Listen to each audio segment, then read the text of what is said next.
Hey, it's Gaz again from Forever Strong Fitness Performance. Hope you are well, and what we're going to go through today is the basic squat. Now, with the squat, it's one of the fundamental movement patterns of the human, and we should be able to squat with good depth on request, really. And if you can't squat down to at least parallel, then I would say one of the things you certainly need to work on is mobility. Okay, I've got a mobility routine video that if you've not already watched, then click the link that's available and get yourself to that video to improve your mobility. Okay, but moving on then, the squat. The basic fundamental parts of the squat is your feet are at a comfortable width, roughly about shoulder width apart. Okay, your feet can be anything between parallel, facing forwards, okay, or slightly turned out. The decision is yours and how comfortable you feel. So what I want you to do before you start squatting with any type of weight is to conduct body weight squats first and find out what is the best position for you. Some people like narrow width squats with the stance, okay, with the feet tilted forwards, and some people like to go slightly wider with the feet out slightly, okay? This is all determined by the position of your pelvis and how your leg bones fit into the into the pelvis sockets, okay, into the hip sockets. And each person is completely different and unique, and therefore the position and stance squat, although universal, roughly the same, will always be slightly different, okay? So no one size fits all. But anyway, before we go down then, I know that my squat stance is roughly shoulder width apart. So if my heels, if I hold my arms down and point my fingers, my heels are roughly directly underneath my fingers. Okay, my toes are splayed out slightly. Oh, sorry, my feet are pointed out slightly, and I splay my toes out. You know, I reach out with my toes as best I can, and I try and grip the floor with my toes. That's me in a steady, stable position. I also twist my feet and squeeze my bum, and that means that I'm in a very solid, stable position, ready to go down, and more importantly, to push back up again. I take a nice big deep breath in the stomach, and when I say in the stomach, refer back to the breathing videos to learn how to do that. I don't breathe up and raise the chest, because all that does is that stretches the stomach muscles and makes them weak. I brace the core, okay, as though you're going to sneeze. That's probably one of the best ways to describe it, okay, as though you're about to sneeze. That's how you want to brace the core, nice and tight in the stomach. Take a big deep breath in, and then we break at the hips and the knees at the same time, okay? The knees should track in line and parallel with the toes. Some people may say that your knees shouldn't go past your toes. That's not, I don't believe that to be true at all, okay? And as long as you've got the mobility to be able to do it, then it's fine, okay? You see children, you see people in countries where they don't really sit down very much and they use squat as a resting position. Knees are out over the toes all the time, okay? And generally, if people can't get the knees out over the toes, then they've got a calf mobility problem. But again, that's a video for another time, okay? So nice and tight in the stomach, breathe, and then push the knee over, in line with the toes, hips down, and we should be able to sink right down.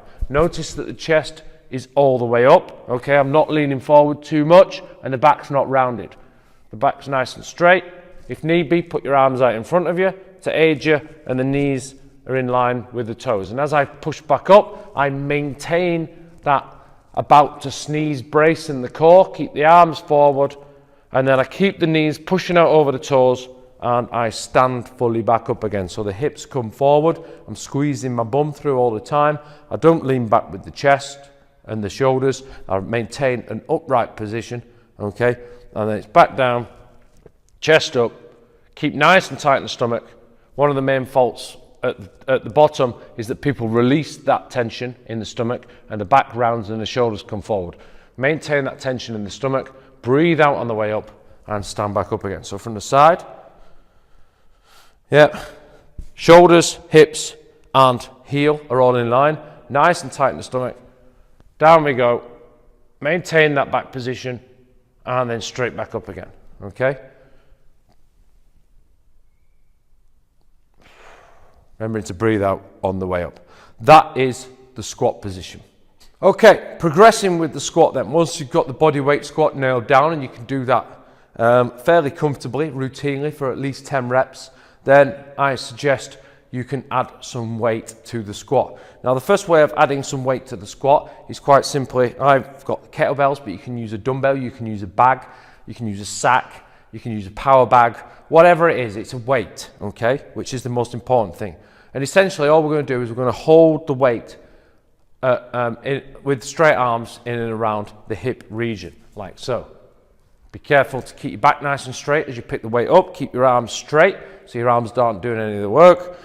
Adopt the squat position that we've described in the bodyweight squat. Nice big breath in, brace in the stomach, and then squat down with the knees over the toes, like so. Once the weight gets down towards the floor, we come back up. Yeah, in that position, it's a nice steady way to introduce weight to the squat, okay? Nice and tight in the stomach, all the way down and back up. What you may notice though is because the weight is down at the bottom, I can't get a full depth of squat range of motion that I otherwise could have done without the weight.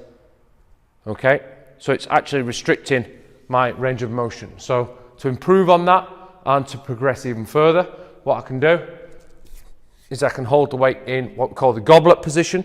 Yeah, so the kettlebell, all the weight, all the dumbbell is directly in front of my chest. I'm having to engage the core more. I'm using the arms a little bit to keep the weight into position, okay? But the movement with the lower body is exactly the same. Notice now I can get full depth, keeping that nice straight back, and then standing straight back up again. Nice big deep breath in, bracing the core, all the way down, and then all the way back up. And being careful, once you've finished, to control the weight as it descends towards the floor, and then squat down to lower the floor, the kettlebell back down towards the floor. If the squat is a struggle, and we struggle to get down to parallel without our, if we're squatting and we struggle to get down anywhere, like so, we get to there and then we can't get any further, or we just haven't got the mobility in the hips or the knees, then we need to work on that mobility. And like I've previously said, there are videos on increasing hip mobility and squat range of motion, which you can access via the links below. But we can still squat, okay? And all we do is we introduce what we call a box. And we box squat. Exactly the same process. All we do is we squat down, and we squat down till our hips touch the box, okay? Knowing that you've got that nice secure platform underneath to catch you should you feel the need, okay? So again, exactly the same. Nice big deep breath, engage the core, nice and tight, making sure the knees go out over the toes, and we squat down till our hips touch the box, okay? And we stand straight back up. There is a tendency during this movement to sit right back and keep the shins above the ankles. However, what I find with this is that all we're teaching there is an improper movement, okay? We're not actually teaching a squat, and yes, although this is a completely separate exercise, okay, in itself, and this develops the hips and glutes much more than the quads, and it brings in the hamstrings. But anyway, I don't want to go into too much detail into that, because that is a separate video in itself again. But with the squat, all we're doing is we're doing exactly the same as we did with the bodyweight squat. Nice big deep breath in, breaking at the knees and the hips at the same time, keeping the chest as upright as we can, and we're squatting down with the knees in line with the toes. And then we're just going down till the bum hits the box, or the back of the legs hit the box. Keep that nice tight frame, and then we're standing straight back up again. All the way down, all the way back up, all the way down, all the way back up, okay? And you can use this with a chair if you haven't got a box, or any other solid object which will take your weight should you feel the need, okay? And that's the box assisted squat. And what we can do with that, with these boxes, is you can change the height. So if you struggle with the height again, now we've gone a little bit higher. Notice how it actually stops us that little bit higher up, okay?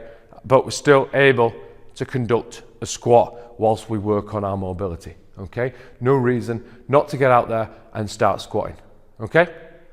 Go out there, get practicing, do lots of reps.